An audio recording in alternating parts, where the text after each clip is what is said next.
Live from the Business RadioX studio inside Renaissance Bank, the bank that specializes in understanding you. It's time for North Fulton Business Radio.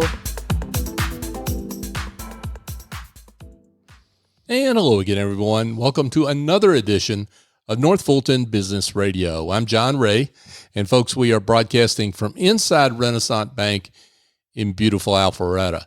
And if you're looking for a bank that has all the services that you're going to need as a small to medium-sized business, but they deliver those services in a personal way, where they have bankers that actually answer their phones, if that's what you're looking for, and I can't imagine that you're not in this kind of mega bank environment that we're in, give Renaissance Bank a try. I have found that they've got that magic combination, and they've got a whole team of people that are really and truly customer-oriented. That's my own personal experience. So go to renaissancebank.com, find one of their local offices, and give them a call. I think you'll be glad you did. Renaissance Bank, understanding you, member FDIC. And now I want to welcome Bill Holbrook. Bill is the president of Trinity Life at Home. Bill, welcome. Good morning. Great to be here, John. Yeah, great to have you here. Let's talk about Trinity Life at Home and how you're serving folks out there. Absolutely. Trinity Life at Home is a private duty home care and private duty skilled nursing agency. We serve 15 counties in metropolitan Atlanta. We assist people with their activities of daily living, and we can assist with other private duty skilled needs as well. The intent here is to help people age in place in their home. Mm-hmm. We also are affiliated with assisted living communities, and the reason we started private duty home care is we often found many of the people we talk to about the potential of moving into assisted living simply don't want to move into assisted living. They want to age in place in their own home, and we can help them do that. So I introduced you as the president, but you're the owner of the business. Yes, right. So just to be clear on that, this is you're not the leader of the outpost of some corporation headquartered in California or something like that, right? That's correct. We're actually a family-owned business. Okay. So we're all local to the metropolitan Atlanta area. Well, talk about why you started this business, why you're so passionate about this business. Sure. It's interesting. Oftentimes we get called to do things we never think that we would want to do, and that was certainly my situation.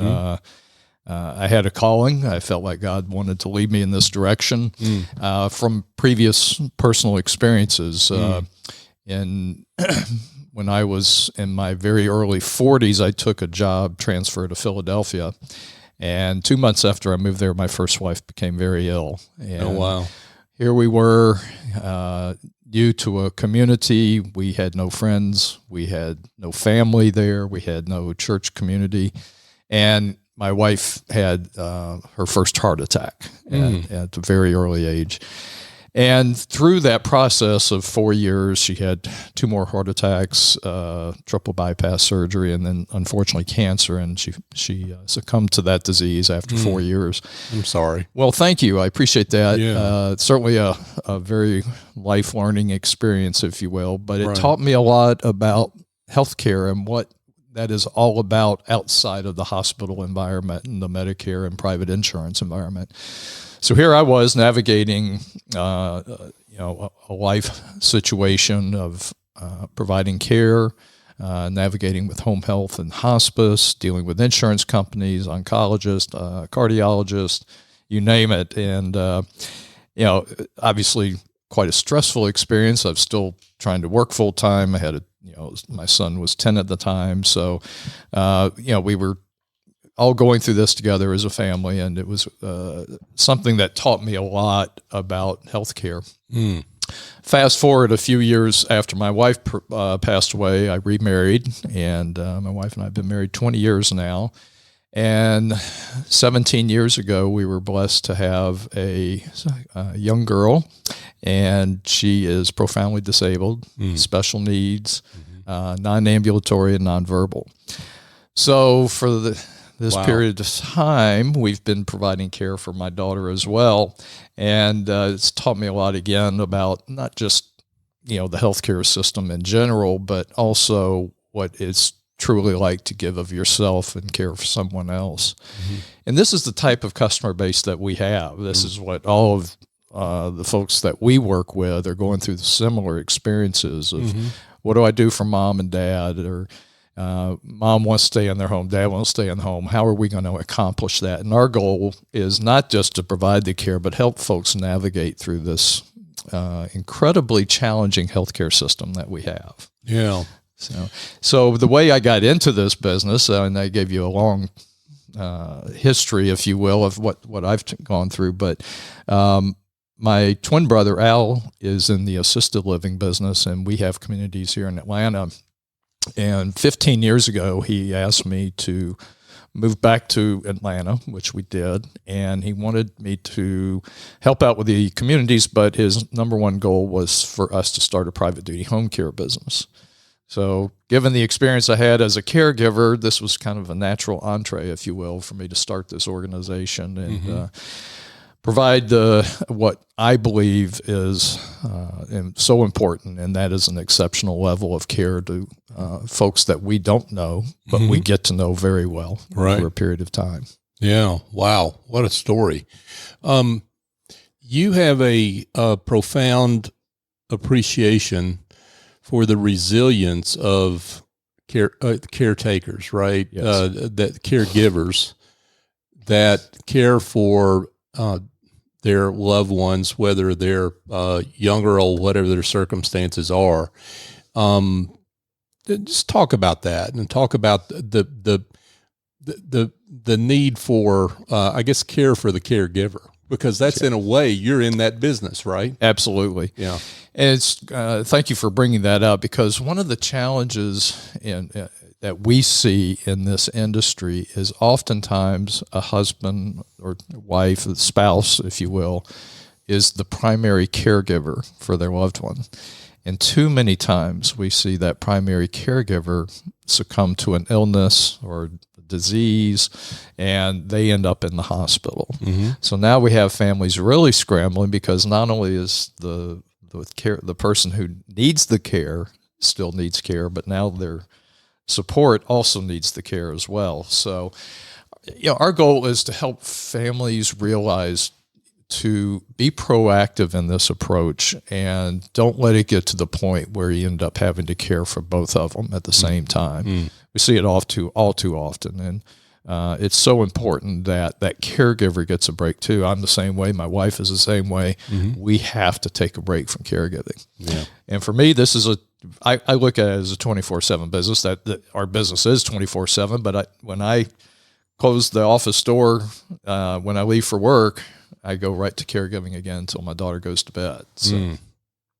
Well, and you're because your business is 24/7. You never know when the phone's going to ring, right? You never know. Yeah. Yes. Yeah. So that leads into a inappropriate question, which is just talk about some of the particular challenges that you have in your business. Sure. That maybe folks from the outside aren't aware of.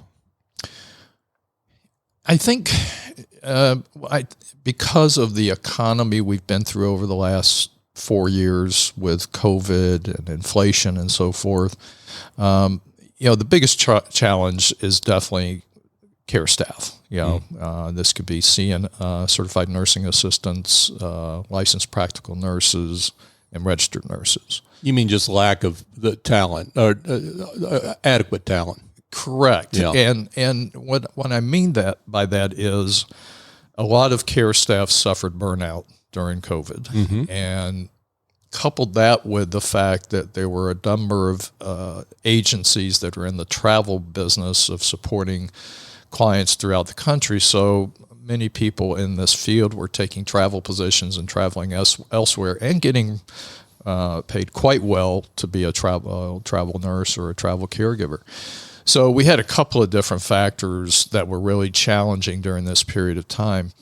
And one of the things that I looked at when I started in this industry, I have a business background, so I understand a lot of things about profit and loss statements, how important it is to have excellent customer service. And that's really what drove me as I started this business. It's, yes, you got to provide great care, no doubt about it. But what I was really looking for in this industry and what really drove me was, as I did research about opening the company, the biggest challenge I saw was the reputation of the industry. And the industry reputation was it has terrible customer service. And Really? Absolutely. So as we started to hire people, I told my staff, I said, we must hire people that really love to do what they do. They have to be servant-hearted. They have to really care about taking care of someone. If they're here for the paycheck, it's the wrong person. We don't want to hire that person. So that's been what's driven us for the last 15 years is to make sure we hire the right people to support the people that we're caring for. Yeah, wow. And if you've got any secrets on acquiring talent, you've got the same.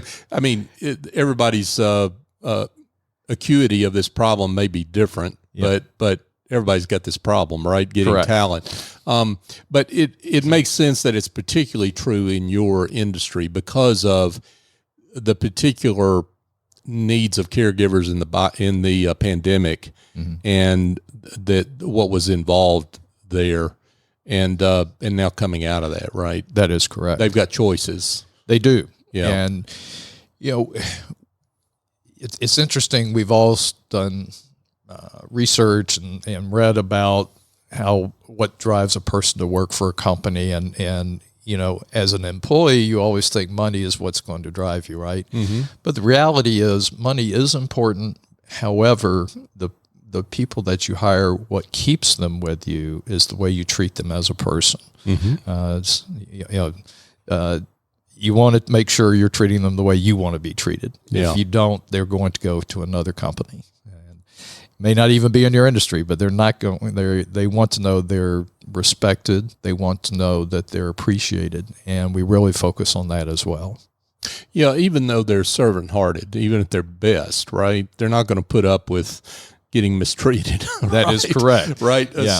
So you've got a special, and in your business, I would imagine really you're only as good as those people on the front line, right? Absolutely. Yeah. That's the totality of your business is tied up in how they're perceived. So how do you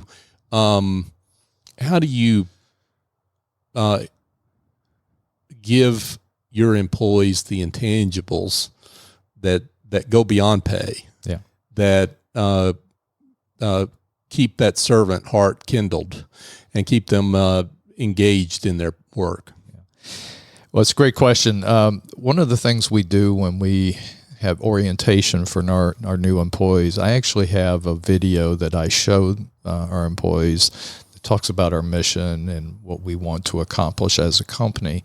And in that same video, I have me at home taking care of my daughter. Oh, wow. And that has a tremendous impact on our staff because they say, hey, this guy does what we do every day. And I think that really resonates well with these people.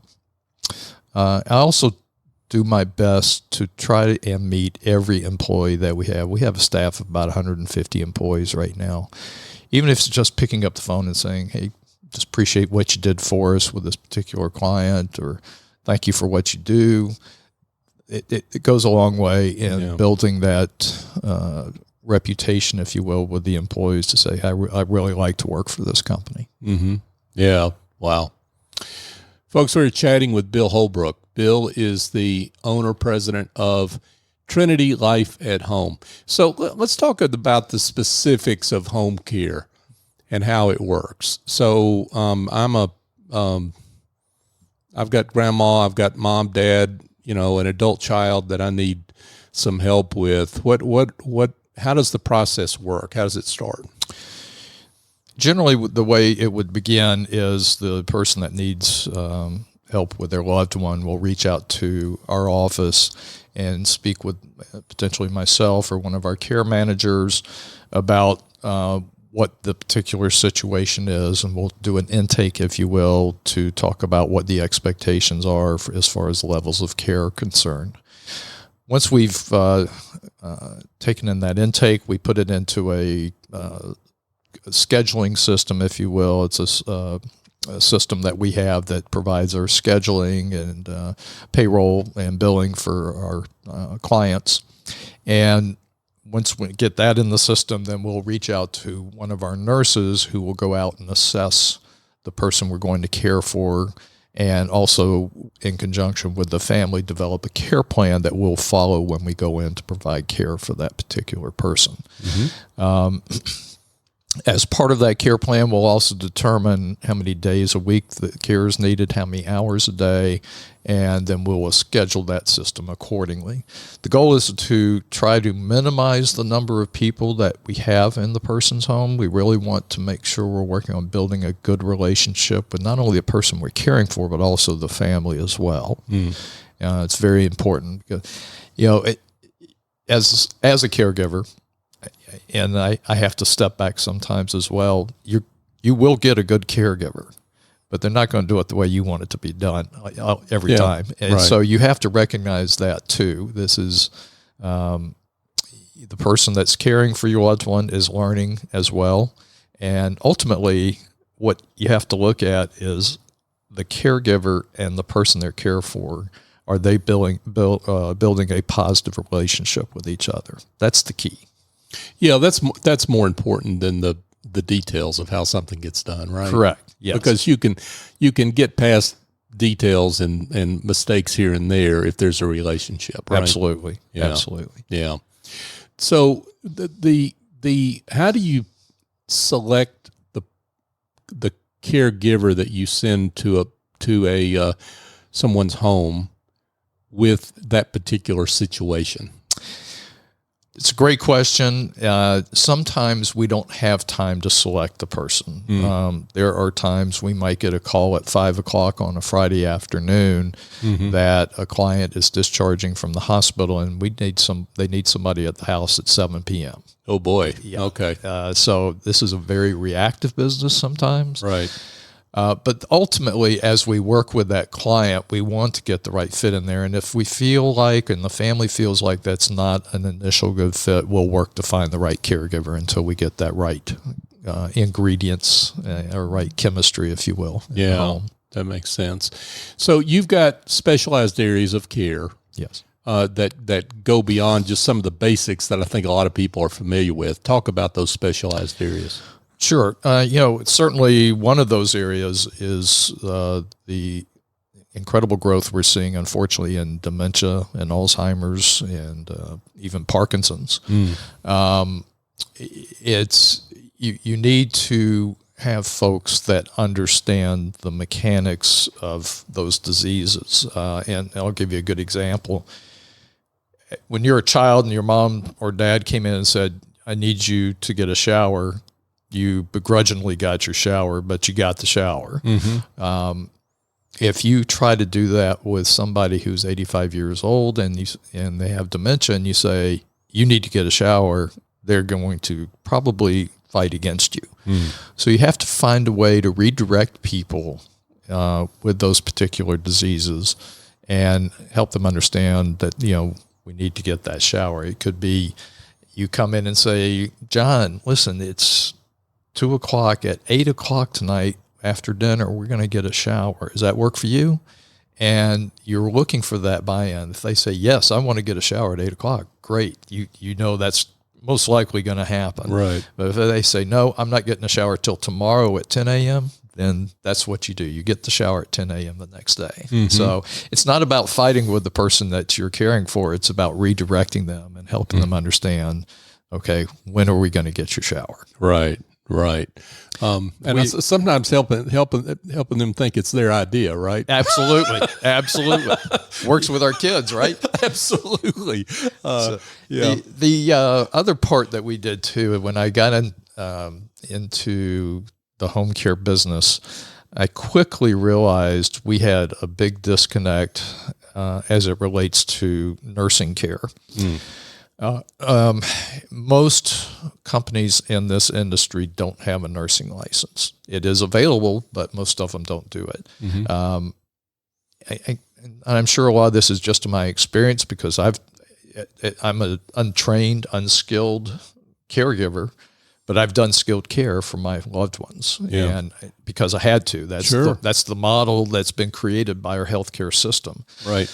What happens is hospitals will discharge people from their care back into their home, and they might have a particular care as relates to an ostomy bag or a peg tube or something of that nature. And picture an 85-year-old person or a 90-year-old person trying to change an ostomy bag or self-feed or self-medicate through a peg tube. Mm-hmm. It's not going to happen. Right. So it's either going to fall on a loved one or they can hire Trinity and we can provide that skilled need for the client. Mm-hmm. Got it. Let's talk about, I'm sure a lot of people are thinking, what are the costs and where does the insurance come into play? Great question. As far as the cost is concerned for a caregiver, and this is pretty standard in the industry, but depending on the levels of care and the number of hours a person needs, we could be looking at anywhere from $30 to $35 an hour for a caregiver. For nurses, obviously that cost is more. It depends on the type of skilled need and how many hours are needed, but we will custom a pricing package for that client if they need our skilled nursing services. Mm-hmm. As far as insurance is concerned, the way our insurance programs work today, specifically Medicare is what we're referring to here. Unfortunately, Medicare does not cover these kinds of services. The only insurance that does cover it are long-term care policies.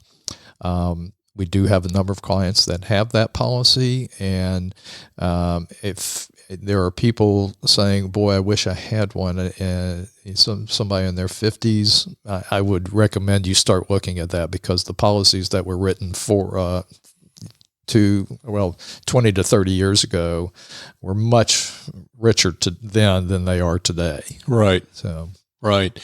And the quality of that insurance company is really important, right? Because this is kind of not necessarily in your expertise area, but you got to have an insurance company that's going to be around to pay, right? It's very important. Yeah. Yes. And it's interesting because the reason these policies have changed so much over the last 30 years is that the underwriters and the folks actually doing the actuary tables had a very challenging time predicting life expectancy. Yeah. Clearly we're seeing people live into their 80s, 90s, and even 100. Right. And consequently, it really drags the length of that policy on. And I'm seeing policies, the older policies that pay up to a $700,000 lifetime maximum. So, oh, wow. Insurance companies were banking you would never use that much. Yeah, right. People are using it. Yeah, yeah. Lots to think about there. Bill Holbrook is with us, folks, owner and president of Trinity Life at Home. So what trade area do you serve, Bill? Folks that are listening to this episode are all over the place, not just here in North Fulton. So let's talk about like the trade area that you service. Absolutely. That was one of the things I enjoyed about being a private home care provider and also being privately held. We're not restricted to geographic areas as most franchisees are. So I'm licensed in 15 counties in metropolitan Atlanta, so I can serve as far away as Paulding County, of course, Cobb, Fulton, DeKalb, Forsyth, Gwinnett, and a host of other counties that we can serve. So pretty much the metropolitan Atlanta we can cover. Oh, wow. Okay. Terrific. So you, I happen to know because I was on that committee at the Chamber, Small Business Awards Committee. You were a Small Business of Excellence last year, given that award for your success as a company. You've had significant growth over these last few years. Let's talk about that. I want to let you give a chance to brag about that and why you think that you've been able to notch those achievements. Sure. First, I think the most important thing is surrounding yourself with excellent staff. I have a tremendous staffing team that helps support the client's needs. I have two people that actually are business development for me, helping to network and meet referral sources throughout the metropolitan Atlanta area. And you know Paula Fine very well. Yeah, obviously. Let's shout out to Paula, Yep. our sax playing friend. Absolutely.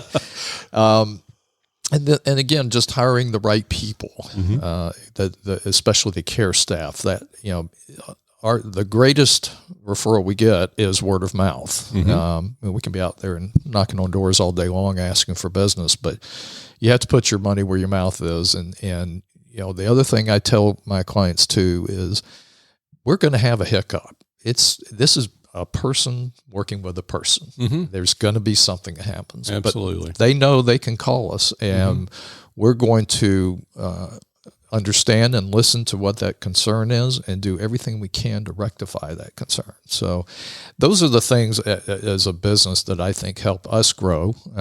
And you really have to remember, these folks are paying us a lot of money to provide care for their mom and dad, and their ultimate goal is to keep mom and dad in their home.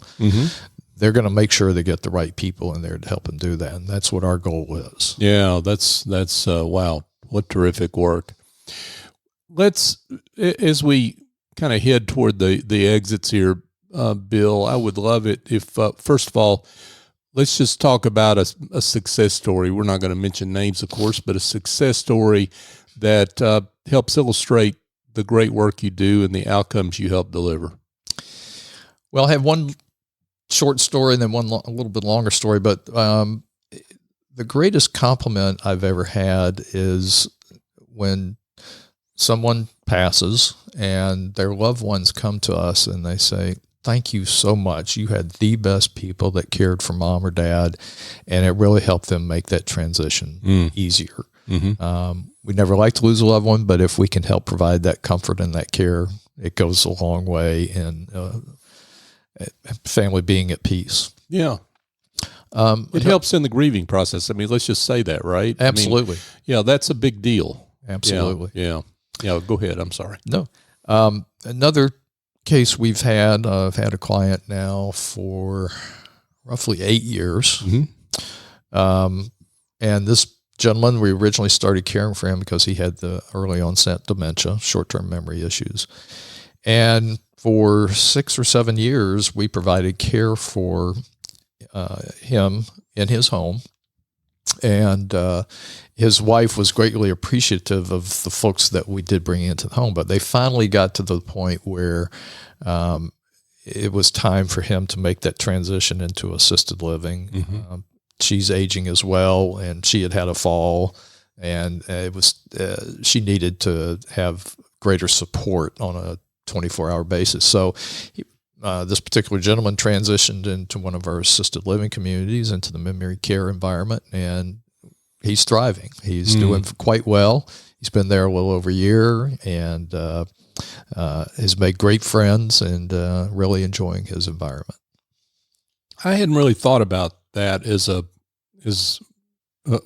great outcome of what you offer, but you can help make that transition easier, right? Bad care can make that transition really tough, right? But yes. But excellent care that like you provide can. Absolutely. The other thing we emphasize too is when that person transitions into an assisted living community, we often recommend that they have a caregiver or caregivers follow that loved one for a few days or a week, or sometimes they just choose to keep them for a longer period of time to help them make that transition and know they've got a friend in the community with them. Yeah, that great advice there. So let's talk about the client fits that are best for you. I think with some of those are obvious, but let's explain what you think are the best fits for your business. Sure. And this is where me and my clinical operations director sometimes have great debates, if you will, because I recognize the needs of so many people, personally and professionally. I almost try to take every client that comes my way. And sometimes that's not the best decision. Yeah. So my clinical operations director often keeps me in line about that. But good clients for us are, certainly people that, one, need assistance with their activities, daily living, and two, they want to stay in their own home. The people that stay in their home have care. The people that don't stay in their home are the ones that have an accident in the home because they didn't have the care.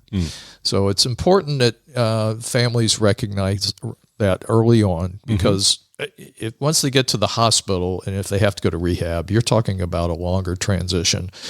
We've seen folks that have gone to the hospital for a week or 2 weeks, 3 weeks, and they could spend up to 100 days in a rehab facility. When you're out of your own home for that period of time, that's a long time of recovery. So it's important that you take those steps early. And the other thing that I recommend to families too, if you don't have healthcare directives and power of attorney for your loved one, get that now. Yeah. Don't wait until it becomes so critical you have to go through a guardianship process. Oh dear. Yeah. Yeah, that sounds pretty onerous.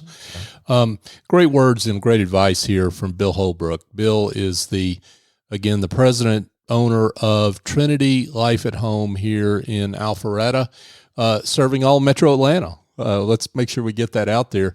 Bill, this has been great, and congratulations on the great work you do. It's so needed and obviously well respected, given the response people have to doing business with you and your caregivers. Let's get to the most important question, though, which is for folks that have heard this interview and would like to be in touch and learn more about your services. How can they do that? Absolutely. Well, they certainly can call us. Our main number is 6787-310831. They can also go to our website, trinitylifeathome.com, and contact us through there, and we will respond accordingly. Terrific. Bill Holbrook with Trinity Life at Home. Bill, thanks again. Thank you, John.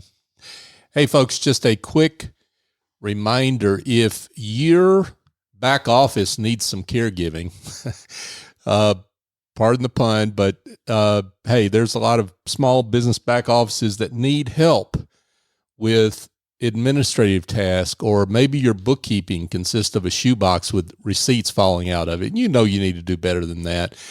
There's a whole team at Office Angels that can help take those issues, problems, irritations off your plate so that you can focus on what drives your business, which is your employees and your customers. Office Angels has a whole team of angels that fly in, can get that work done for you, and they fly out, and they do it on an ongoing or as needed basis. They do terrific work, and I know this myself because I use their services. I couldn't run my business without them. You can go to officeangels.us to learn more for sure, but my suggestion is just call 678-528-0500. Tell them I sent you, and let them know what your issue is, and they'll work with you to make things better for you and your business and help you restore the joy in your business. And folks, just another quick reminder and a thank you. I've got a book coming out later this year. It's called The Price and Value Journey, Raising Your Confidence, Your Value, and Your Pricing Using the Generosity Mindset Method. If you're a solo or small firm professional services provider, you are particularly one group that you'll get a lot out of this book. So go to pricevaluejourney.com if you want to sign up to receive updates or learn more. And I want to thank you, our listener, because you have supported us over these 7.5 years, and we are so grateful for that support. You've keep us going and help us celebrate the great work of business leaders like Bill in every way. One of those ways is sharing the show.